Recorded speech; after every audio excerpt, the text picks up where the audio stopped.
31 de maio de 1918. No calor da batalha, um humilde mensageiro alemão arrisca sua vida quando percebe uma chance de se tornar herói. Ele não é um soldado alemão qualquer. Ele é Adolf Hitler. Hitler foi enviado ao quartel-general do batalhão com uma mensagem vital. No caminho, ele se deparou com uma unidade de soldados franceses. Hitler sacou a pistola.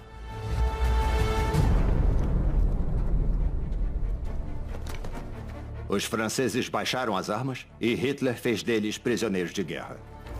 É uma ousada captura de soldados do inimigo realizada por um único homem e que deu a Cruz de Ferro de primeira classe a Hitler, uma das maiores honrarias do exército alemão. Só tem um problema.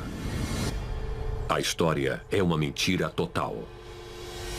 É a primeira de muitas histórias de autopromoção e artimanhas, vindas de um homem que não se deterá diante de nada para impulsionar sua meteórica ascensão ao poder.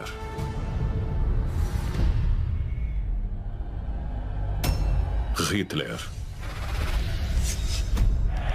Quem é o homem atrás do monstro? Havia muitos aspectos da história que não se encaixavam.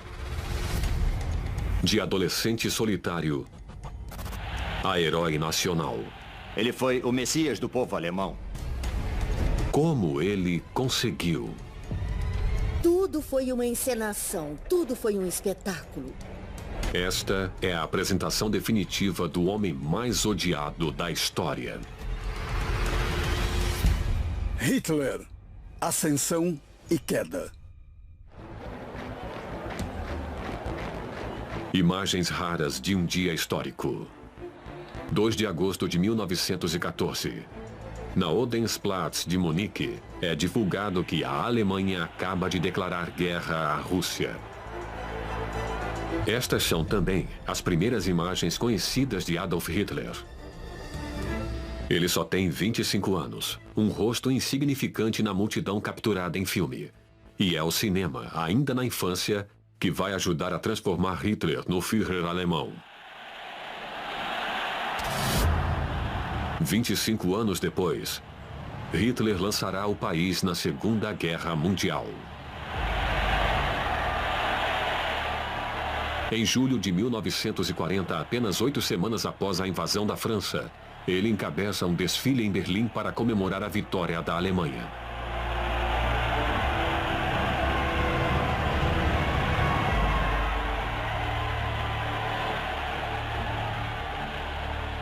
Parecia uma cena do Império Romano com o retorno de César. Flores eram jogadas para todo lado, o povo fazendo Sieg Heil. Uma visão absolutamente inacreditável e Hitler, claro, estava adorando. O povo alemão, que ficou naturalmente nervoso quando ele lançou a ofensiva, agora acreditava que o cara realmente tinha aquele algo mais. Para o povo alemão, Hitler elevará o país ao topo de uma nova ordem mundial.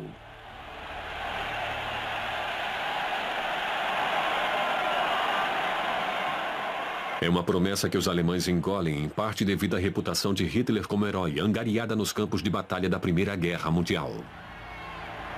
Mas documentos recém-descobertos revelam que a verdadeira carreira militar de Hitler é, na realidade, bem menos gloriosa.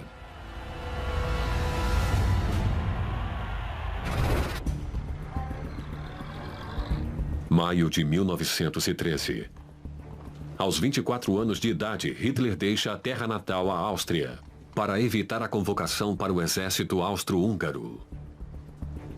Hitler foi criado no Império Austríaco, onde a identidade cada vez mais era regulamentada por questões de raça. Você é alemão, você é judeu, você é eslavo.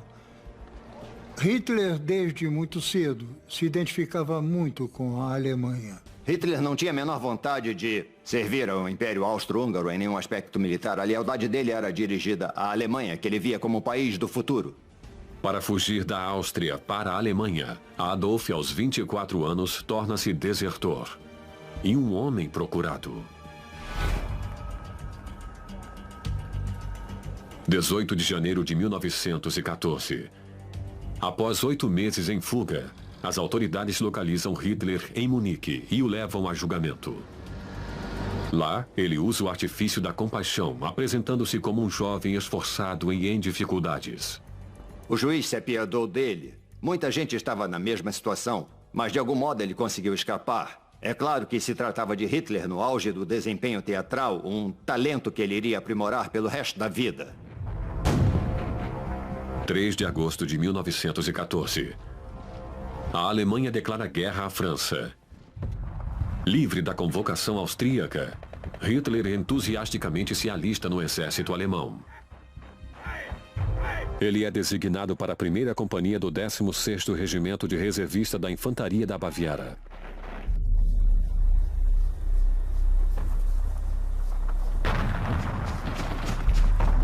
A experiência de Hitler em um regimento foi um batismo de fogo devastador.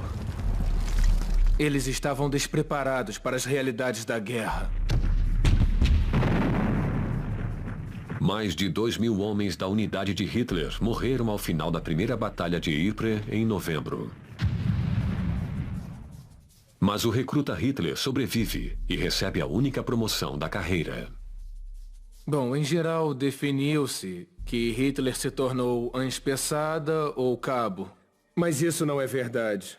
E, de fato, ele se tornou soldado de primeira classe. E isso é importante, porque ele continuou sendo um soldado comum e não um oficial. Sem falar que os superiores não viram qualquer qualidade de liderança em Adolf Hitler. O detalhe curioso é que, embora ele fosse promovido muito cedo, ele permaneceu com a mesma patente pelo resto da guerra.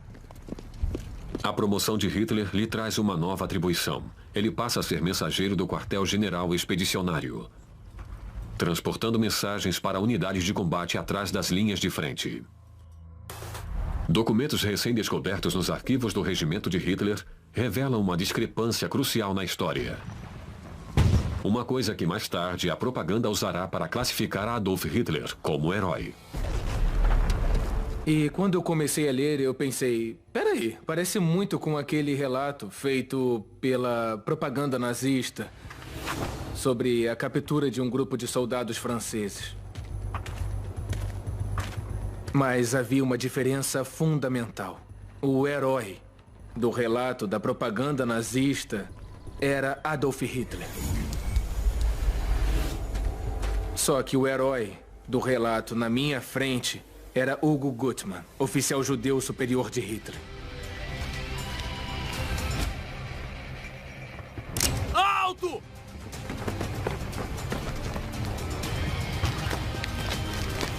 Os marqueteiros nazistas apagaram a ousada proeza de Hugo Gutmann da história. Sentido? Adolf Hitler. Além disso, Hitler é condecorado com a Cruz de Ferro pela entrega de uma mensagem sob fogo pesado. Um incidente totalmente diferente. Ao receber a Cruz de Ferro de primeira classe, podemos imaginar o que Hitler estava pensando. Finalmente eu consegui me tornar alguém. Ele usaria a Cruz de Ferro com orgulho pelo resto da vida.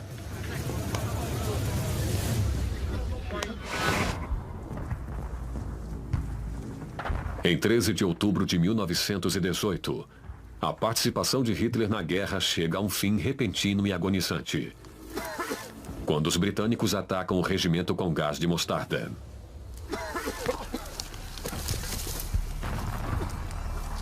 Na manhã seguinte, ele estava com os olhos completamente embaçados e não enxergava nada.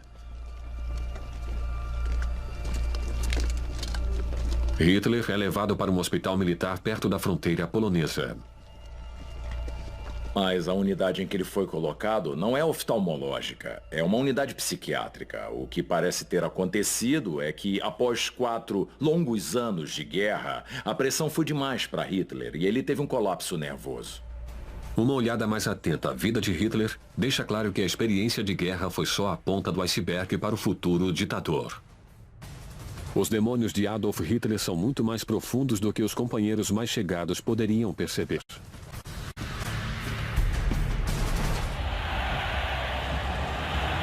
A paixão de Adolf Hitler pela Alemanha era arrebatadora. In uns selbst allein liegt die Zukunft des deutschen Volkes.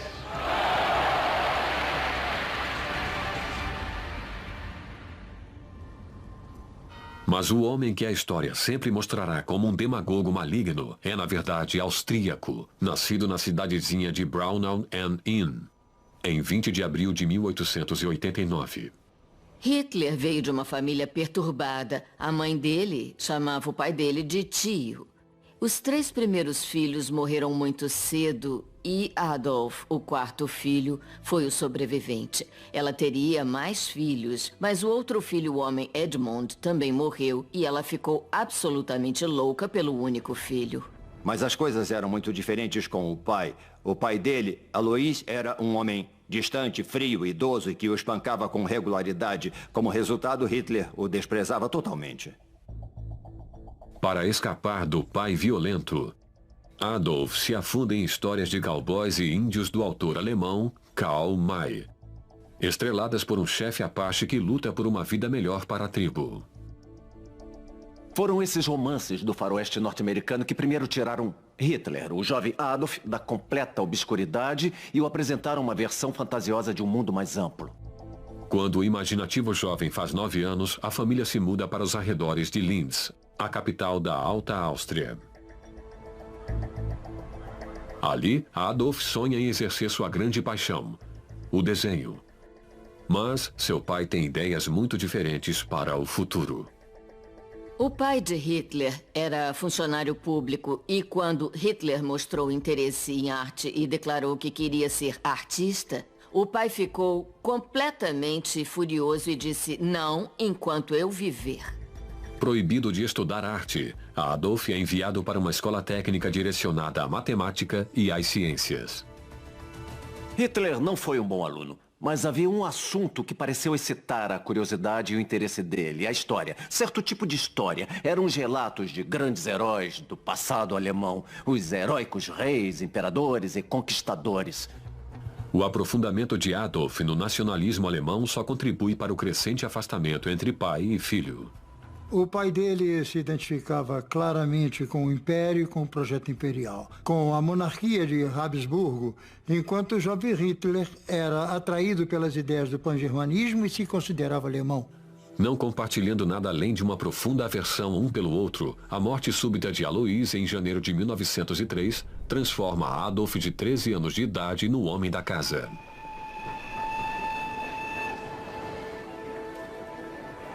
Quatro anos depois, em 1907, ele abandona a mãe coruja e se transfere para a capital, Viena, onde espera entrar para a escola de arte. Ele convence os pais de August Kupczak, seu único amigo, a permitir que o filho vá com ele. E lá, o candidato a artista e o fiel amigo se entregam a uma mútua paixão pela ópera. Hitler se deixou atrair enormemente por Wagner. O que Wagner representava era um tipo mitológico, pseudo-germânico de passado. E quando Hitler ia assistir Wagner, uma forma idealizada da sociedade tomava conta dele, mas era inteiramente enraizada no mito. No entanto, o mundo de fantasia é muito diferente da realidade. Um fato que o jovem sonhador descobre após os 2 dias do exame de admissão para a mais importante Academia de Arte de Viena. A avaliação que ele recebeu foi que os desenhos de prédios eram realmente muito bons, mas que ele era incapaz de desenhar pessoas. Ele achava que seria fácil entrar para a escola e quando foi rejeitado, ele encarou a queda como um raio, foi como um golpe violento. Furioso com a rejeição, ele promete se reinscrever. Mas então, o mundo de Hitler implode. –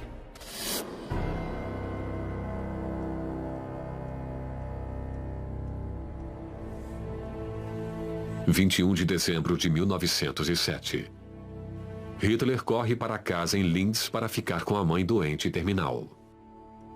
A cena ao redor da cama de Clara era incrivelmente comovente. Havia uma mulher deitada lá, morrendo de câncer de mama. Ela sentia muita dor. Eles tinham um vínculo emocional incrivelmente forte. Hitler não estava só assistindo à morte da mãe, mas também o vínculo emocional estava se desintegrando bem na frente dele.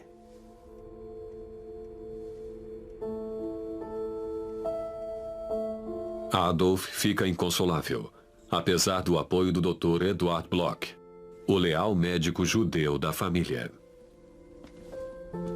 Dr. Bloch comentou que nunca vira ninguém tão dominado pela tristeza quanto Adolf Hitler naquele dia.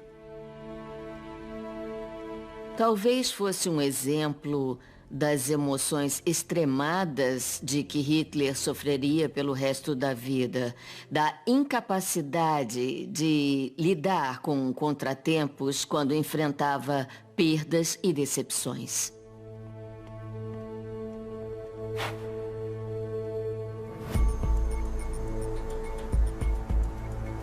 Entre 1907 e 1909, encontramos Hitler numa espiral descendente que o transformou no que se chamaria de sem-teto em Viena. Em 1909, ele passou o Natal num abrigo para moradores de rua. Ele é um homem abatido, cujos sonhos ruíram. O futuro é um vazio, e ele procura alguém a quem culpar.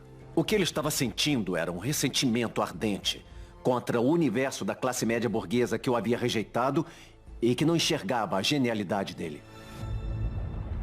Enquanto mora em uma espelunca de Viena e sobrevive de bicos, Adolf percebe a crescente antipatia aos judeus na capital da Áustria. Um dos políticos que claramente influenciou e muito Hitler foi o prefeito de Viena antes da Primeira Guerra Mundial, Karl Lueger, um prefeito de direita. E Hitler admirava a habilidade de Lueger em captar os humores da multidão, sentia o clima da população. A posterior declaração de Hitler de que sua repulsa pelos judeus começara em Viena naquele momento da vida é pura invenção. Ele tinha amigos judeus, tratava com judeus quando vendia obras de arte e não há evidências de que Hitler teve qualquer enfrentamento ou qualquer opinião negativa sobre os judeus antes da Primeira Guerra Mundial. O relato feito por Hitler de seus anos em Viena seria exagerado ao longo do tempo para servir a agenda política dele, bem como as lembranças de uma guerra mundial que para Hitler terminara num hospital psiquiátrico, quando a Alemanha se rendeu em novembro de 1918. Ele achou bodes expiatórios, judeus, socialistas, pacifistas do fronte doméstico e começou a falar de uma traição ao exército alemão em vez do que acontecera, uma derrota no campo de batalha. A cada dia que passa, a raiva e o ressentimento são as principais emoções de Hitler. À medida que é tomado por uma fúria crescente, Hitler percebe que ele pode canalizá-la para a política. Ele tem uma causa, e ela vai fazer com que o mundo caia de joelhos.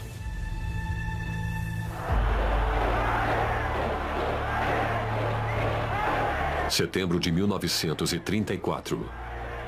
Um momento de glória com que Adolf Hitler sonhou por toda a última década. Ele se torna o salvador da Alemanha.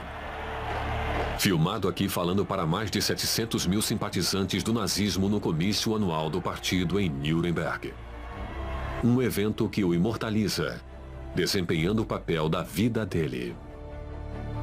Wir stehen fest zusammen für unser Deutschland und wir müssen fest zusammenstehen für dieses Deutschland. Após a morte do presidente Paul von Hindenburg, Hitler funde os cargos de presidente e chanceler para se tornar o Führer, com 90% de aprovação em uma posterior eleição pública. Denn in den Zeiten hinter uns, da habt ihr mir eure Treue tausendfältig bewiesen. Und in der Zeit vor uns kann es nicht anders sein und es wird auch nicht anders sein. É extraordinário pensar como será a enorme ascensão dele de um banco de parque em Viena até ser o Führer do Terceiro Reich. 26 de fevereiro de 1919. 15 anos antes, no fim da Grande Guerra, Hitler recupera a visão e tem alta do hospital psiquiátrico. Ele volta para Munique, onde é um dos milhares de soldados que enfrentam um futuro incerto após a grande derrota da Alemanha. Ele ficou em estado de entorpecimento no final da Primeira Guerra Mundial, como outros soldados alemães. Ele era igual a um cão vadio que precisava de um dono, precisava de uma causa, de um sentimento de participação que ele havia perdido. Mesmo com a Alemanha desmobilizada, Hitler continua na folha de pagamento do exército e é selecionado para entrar num programa especial de propaganda na Universidade de Munique. Hitler foi um dos escolhidos pelo exército alemão para falar com pequenos grupos de soldados que voltavam sobre o futuro da Alemanha. Para desinfetar os soldados da propaganda bolchevique, especialmente os soldados recém-desmobilizados. Hitler se entrega ao programa e encontra o talento decisivo da vida dele: falar em público. Ele se torna o astro do espetáculo, com um estilo vigoroso, convincente e persuasivo. Com isso, ele atrai a atenção do chefe de propaganda da unidade local do exército, o capitão Karl Mayr. Karl Mayr, de imediato, viu em Hitler alguém com um talento natural para falar e que falaria em termos bem simples e também acessíveis e, portanto, poderia se dirigir a outros soldados e a pessoas comuns. Hitler, apanhado pela câmera aqui em um comício de direita em maio de 1919, já fora recrutado como informante. Uma das primeiras missões é se infiltrar e monitorar os grupos extremistas políticos emergentes em Munique. 12 de setembro de 1919. Hitler é enviado para espionar um grupo radical de direita chamado Partido dos Trabalhadores Alemães. Ele não ficou impressionado com o que viu meia dúzia ou uma dúzia de pessoas falando sobre problemas diários de um modo não muito instruído. Convencido de que poderia fazê-los ver a luz, ele interrompe um debate sobre separatismo da Baviera para fazer uma preleção sobre a importância da Alemanha permanecer forte. E com retórica cáustica e volume crescente, ele falou sobre o sacrifício que ele e outros soldados fizeram pela Alemanha. Que não foi pela Baviera, não foi por um Estado, foi por todos os alemães. Quando Hitler começou a falar, foi como se um interruptor se ligasse dentro dele. De repente, ele percebeu que todos na plateia estavam se agarrando a cada palavra.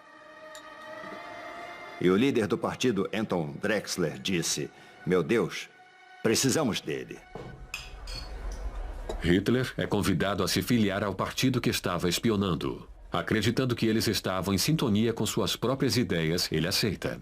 Era um partido radical. E Hitler se via como uma figura revolucionária, alguém que sacudiria a Alemanha de baixo para cima, não alguém que se sentaria nos gabinetes e diria: devemos fazer isso ou aquilo. Alguém que agiria. 16 de outubro de 1919. Adolf Hitler faz o primeiro discurso oficial ao Partido dos Trabalhadores Alemães. Um momento crucial que ele relataria mais tarde no Mein Kampf. Falei por 30 minutos.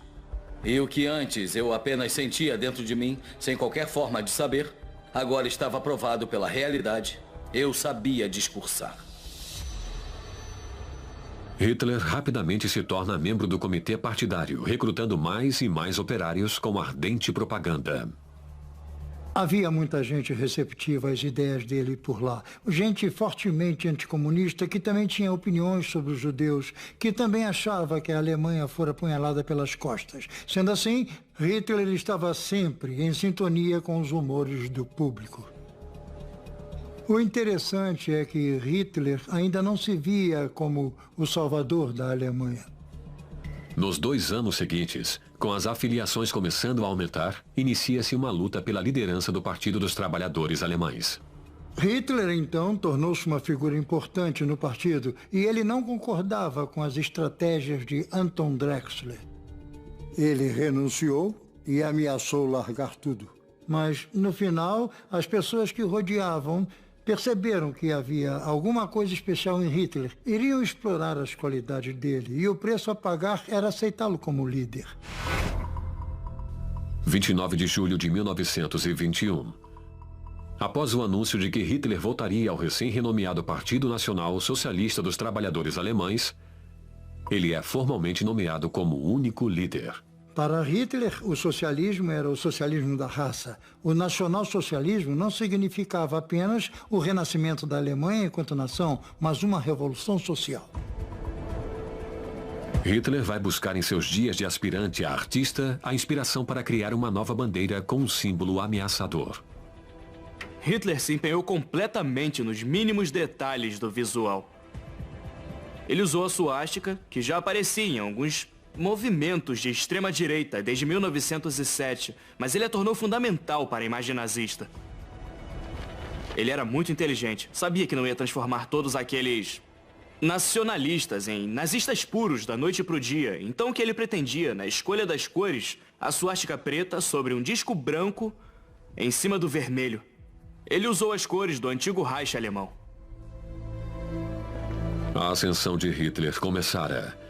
Seria uma questão de tempo, até ele conseguir usar o talento em propaganda para montar um ameaçador culto à personalidade forte demais para ser detido por quem quer que fosse. Trajado para impressionar, Adolf Hitler monta a imagem cuidadosamente para mostrar que não é só o líder da causa alemã, mas a personificação dela. Criar essa persona é a estratégia-chave para o sucesso de Hitler e ela começa durante seus primeiros dias na política. No início dos anos 20, Hitler era uma pessoa esquiva.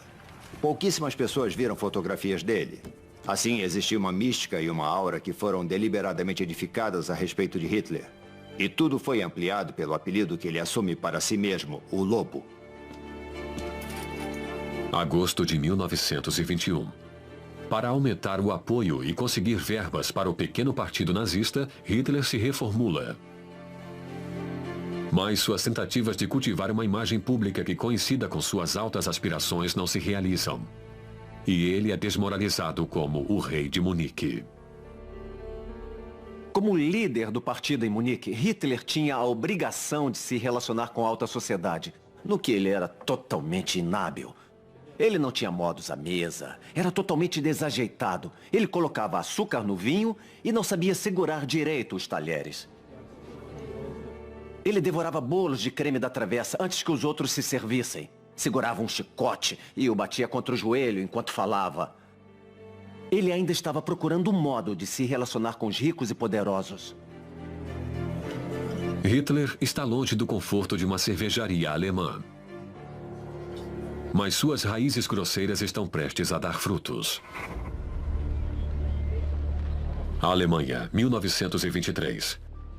A incapacidade dos alemães em pagar a enorme dívida de guerra para com a França, no valor de bilhões de marcos em ouro, ameaça falir o país e desencadeia uma crise financeira.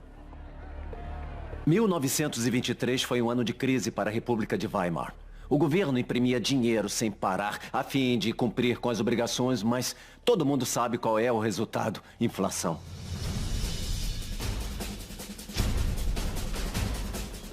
Antes da guerra, $1 custava 4 marcos e ficaria muito pior.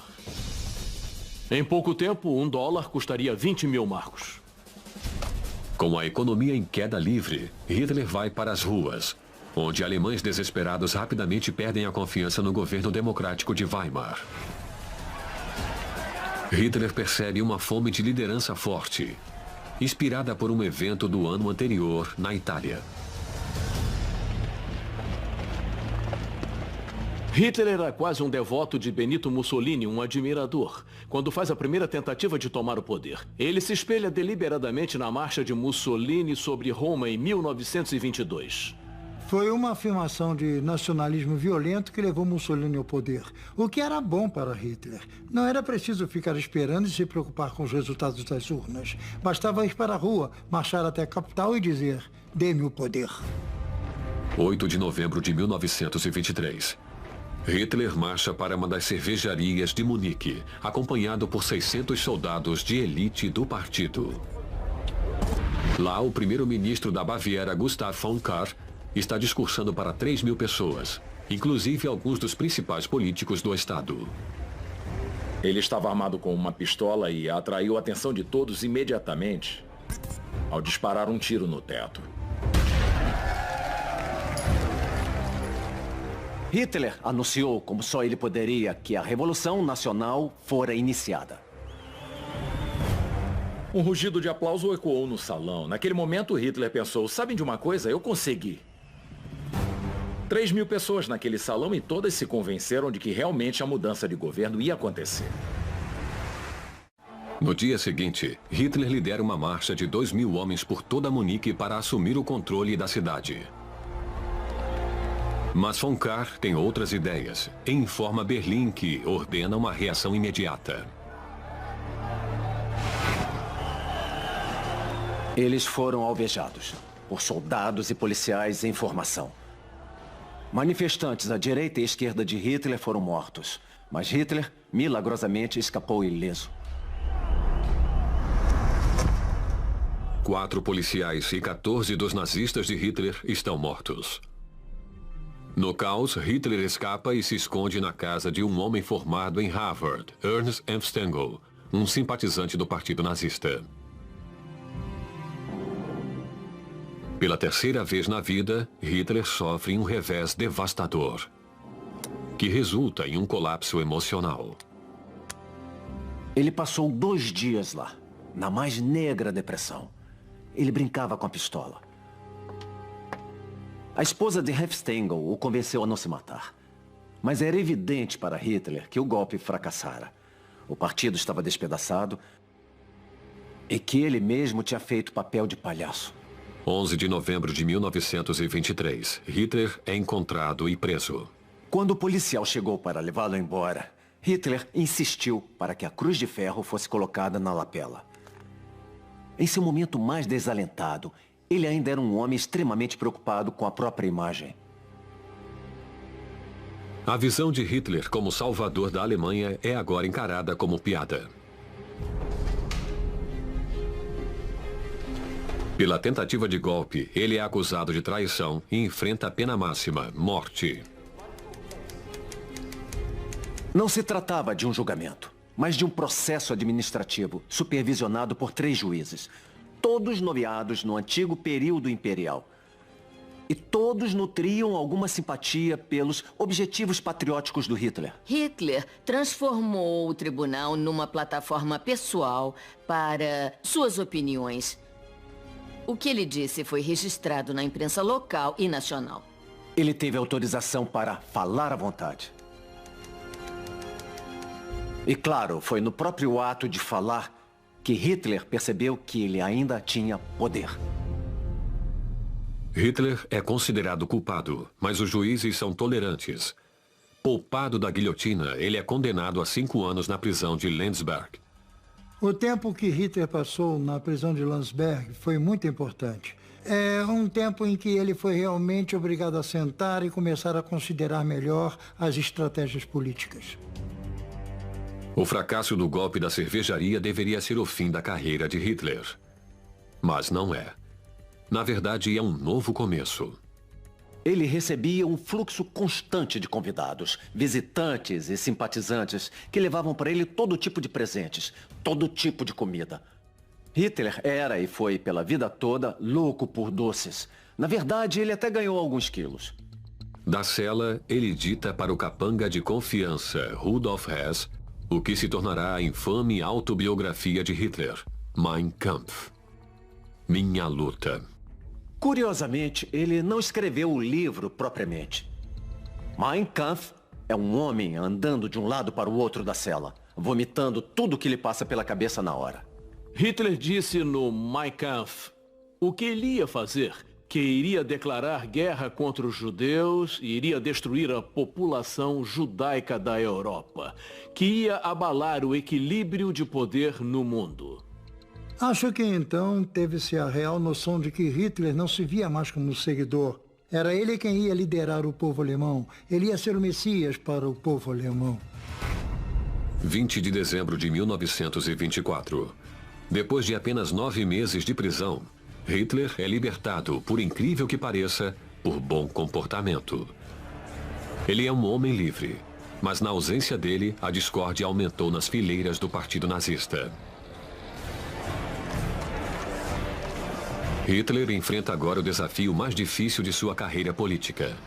E sua estratégia para manter a liderança provará ser tão inspirada quanto implacável.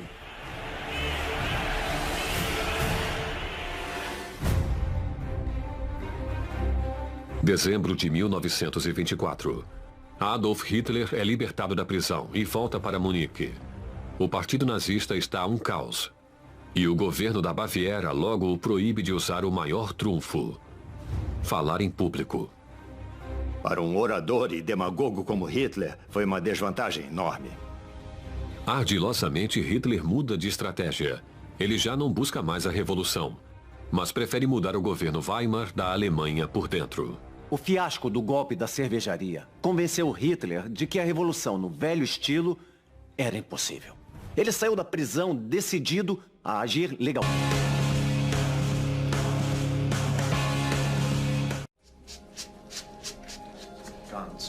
O primeiro objetivo de Hitler é descartar a imagem de bandido.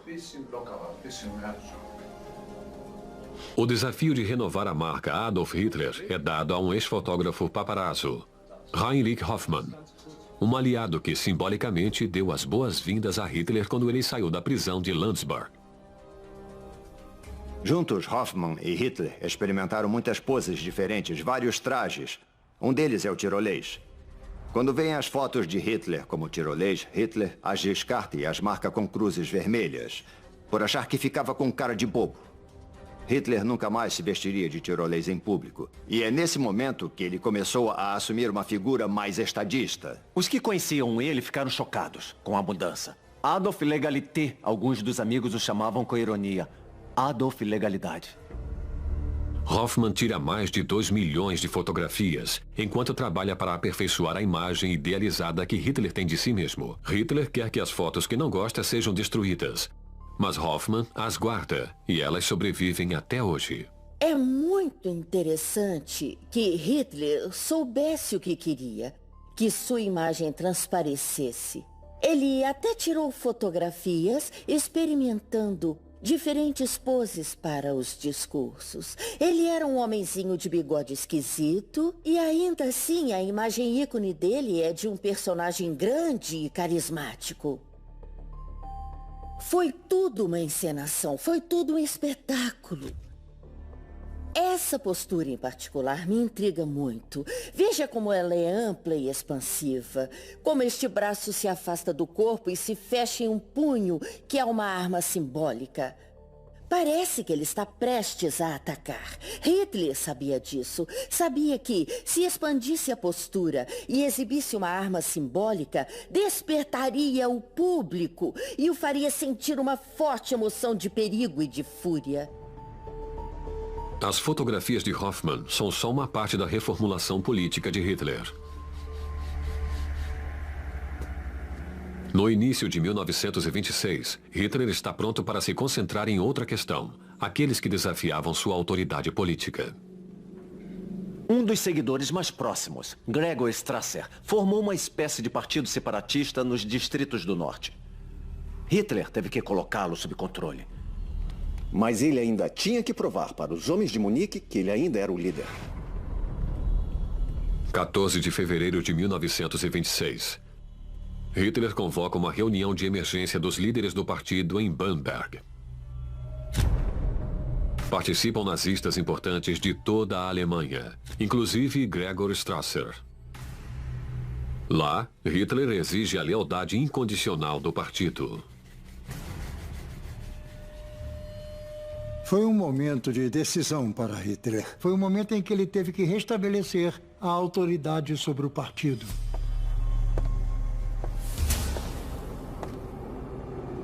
Hitler respirou bem fundo e deu início ao que ele sabia que ia ser o discurso mais importante da carreira política dele.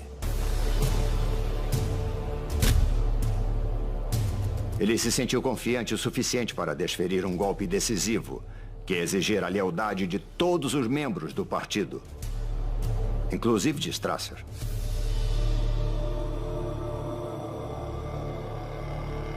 No final, os 60 se reuniram em torno do Hitler e juraram fidelidade a ele. O partido estava unido uma vez mais e mais uma vez sob o rígido controle do Führer, Adolf Hitler.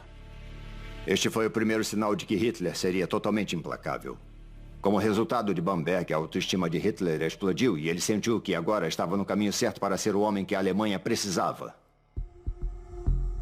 Hitler carimbou sua autoridade no partido. Mas há um membro que não se convence com um líder inquestionável. Joseph Goebbels. Hitler percebeu que Goebbels tinha habilidade para comunicação, habilidade para propaganda, que ele queria para a campanha, e estava decidido a conquistá-lo. Ele o levou a Munique, o levou a Stuttgart, passeou de carro com Goebbels. Basicamente, ele enfeitiçou Goebbels a segui-lo.